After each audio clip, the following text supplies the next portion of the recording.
Hello students, are you confused? तुम मैंने confuse अच्छा कि आर्ट्स नेबी कि कॉमर्स नेबी कि साइंस नेबी कि डिप्लोमा नेबी कि आईटीआई करी कौन नेले कौन हम? ये एक महाप्रश्न प्राय 2 मास पर्यंत तुम माइंड रे चलुथिबो।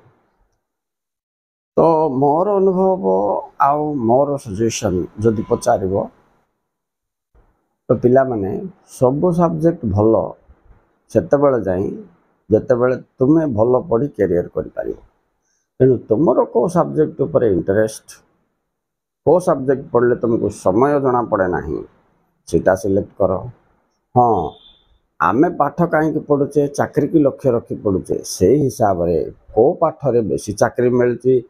गत केते गुडे इंटरव्यूज है आईएएस आईपीएस को कि तुम सिविल सर्विस को कि तुम एजुकेशन डिपार्टमेंट को कि पुलिस डिपार्टमेंट को कि आरडी डिपार्टमेंट को सबू चाकरी जाक जो पाई पिला माने को पिला माने पाई आर्ट्स ना बेसी पाउचंती ना कॉमर्स पिला माने बेसी पाउचंती ना साइंस पिला माने बेसी पाउचंती। अनुमान करो से लाइन चूज करो।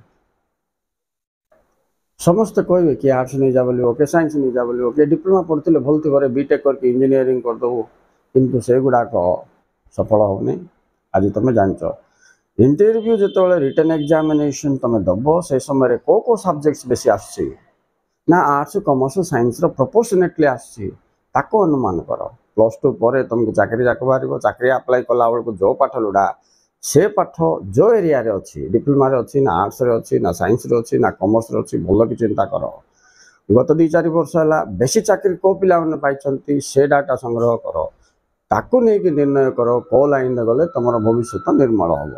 Okay students, bye.